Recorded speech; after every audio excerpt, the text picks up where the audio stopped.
Selamat datang ke sesi penerangan ini. Okey, pernah tak anda terfikir kenapa kadang-kadang kita rasa macam kekok atau serba tak kena bila bersembang dengan orang dari negara lain? Macam ada sesuatu yang off, kan? Hari ini, kita nak rungkai satu rahsia besar tentang peraturan tersembunyi dalam interaksi kita dan macam mana budaya sebenarnya mengawal bahasa tanpa suara kita. Jom kita mulakan dengan satu soalan yang agak provokatif. Adakah kata-kata atau perkataan yang kita sebut benar-benar bahagian paling penting dalam komunikasi?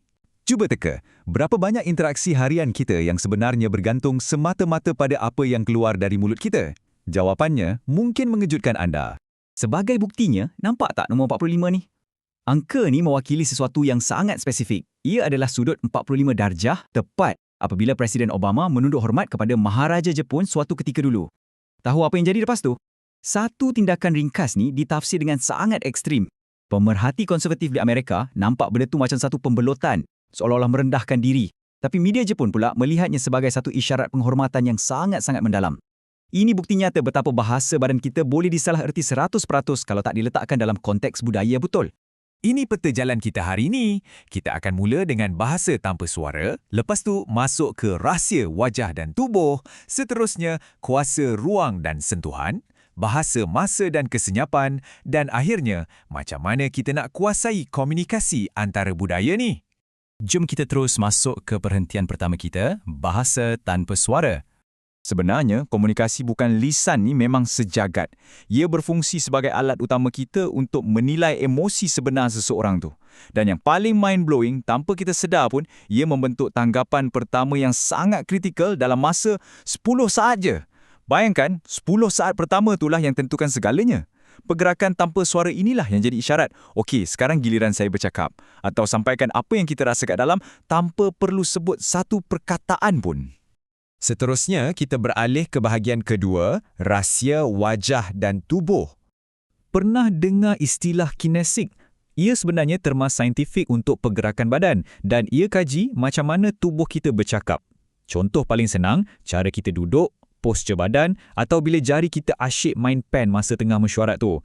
Benda-benda kecil macam ni sebenarnya menghantar mesej yang sangat kuat tentang tahap keselesaan kita atau keinginan kita untuk mengawal keadaan tu.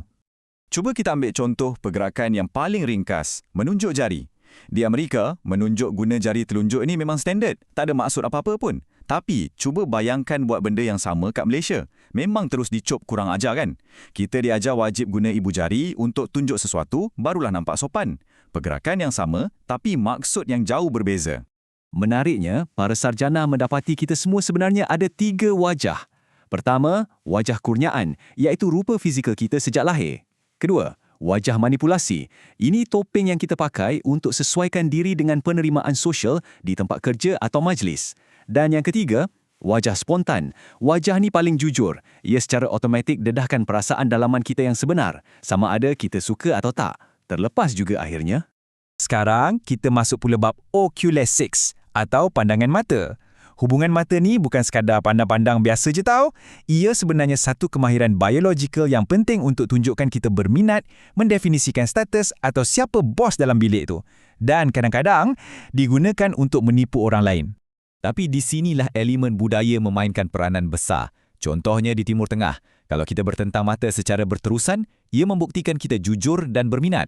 Tapi awas ya, kalau kita buat benda sama masa berurusan di Jepun atau Amerika Latin, mereka mungkin rasa terancam dan anggap kita tak sopan. Dekat sana, mengelak pandangan mata sebenarnya adalah tanda rasa hormat yang mendalam. Okey, jom kita masuk ke bahagian ketiga pula, kuasa ruang dan sentuhan.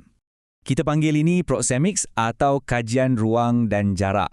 Secara mudahnya, ia rujuk kepada gelembung peribadi atau sempadan tak kelihatan yang kita letak keliling diri kita. Ia kaji betapa agresifnya kita akan bertindak balas bila sempadan keselesaan ni diceroboh oleh orang lain. Cuba bayangkan, awak masuk sebuah bilik yang kosong, tiba-tiba ada orang yang tak dikenali datang duduk rapat gila kat sebelah awak. Rasa kekok dan nak lari kan? Ketidakselesaan secara tiba-tiba tu sebenarnya dikawal oleh 4 zon ruang yang cukup ketat yang telah ditarifkan oleh pakar bernama E.T. Hall. Sempadan intim, personal, sosial dan awam ini menentukan siapa yang kita benarkan melangkah masuk.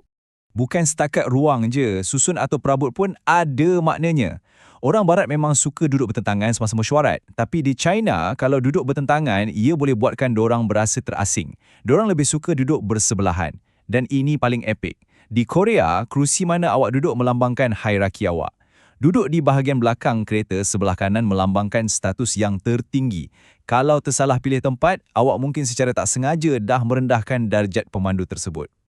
Bahagian keempat kita hari ini memfokuskan kepada bahasa, masa dan kesenyapan. Bagi seorang ahli perniagaan di Amerika, prinsip mereka cuma satu. Masa itu emas. Setiap minit berharga dan ketepatan masa adalah wajib. Namun, dalam budaya Arab dan Melayu, kita tahu keharmonian perhubungan selalu didahulukan. Ini bermakna, lewat 15 atau 30 minit tu kadang-kadang dianggap biasa dan tak memudaratkan sangat dalam etika perniagaan mereka. Bercakap pasal kesenyapan pula. Dalam banyak budaya, kalau seseorang tu senyap, tak bermaksud dia tengah keliru atau bosan. Sebaliknya, kesenyapan tu adalah satu ruang bernafas yang kritikal. Ia masa yang memang diperlukan untuk proses maklumat, nilai apa yang didengar dan fahamkan emosi yang kompleks. Tapi bab senyap ni pun ada jurang perbezaan yang besar antara budaya. Orang Amerika mungkin cepat rasa cemas bila suasana jadi senyap dan akan cuba borak apa saja nak isi ruang tu. Sebaliknya, bagi individu di Asia dan negara Skandinavia, dorang memeluk kesenyapan tersebut. Bagi mereka, berdiam diri adalah tanda rasa hormat dan kebijaksanaan. Ringkasnya, kurang bercakap kadang-kadang memberi anda kredibiliti yang jauh lebih tinggi. Akhir sekali, jom kita lihat bahagian kelima. Macam mana kita nak kuasai komunikasi antara budaya? Persoalannya, kenapa kita kena tahu semua benda ni? Kita mesti kaji peraturan budaya tersirat ni bukan untuk cop orang atau cipta stereotip. Sebaliknya, ia penting untuk mencegah prasangka dalam diri kita sendiri daripada mengabori pertimbangan kita terhadap penampilan luaran seseorang. Memahami perkara inilah kunci untuk jadi komunikator hebat. Satu formula mudah untuk ingat. Budaya berkonteks tinggi macam masyarakat kolektif, dorang sangat harapkan keupayaan anda untuk baca situasi, termasuk senyap dan persekitaran. Manakala budaya berkonteks rendah yang individualistik, dorang tak main teka-teka. Segalanya perlukan penjelasan terus terang dan disuarakan dengan lantang. Berkata penyelidik Rosenblatt pada tahun 1997, apa yang dirasai, bagaimana ia diekspresikan dan bagaimana ia difahami, semuanya bergantung kepada budaya. Komunikasi lisan dan bukan lisan kita memang tak boleh dipisahkan. Ia berlabuh kuat pada akar budaya spesifik yang membentuk siapa diri kita hari ini. Jadi saya nak tinggalkan anda dengan satu persoalan akhir untuk difikirkan bila anda berinteraksi lepas ni. Adakah anda benar-benar menyedari mesej dari gerak tubuh anda sendiri? Apa sebenarnya yang sedang diperkatakan oleh bahasa tanpa suara anda tentang diri anda pada saat ini?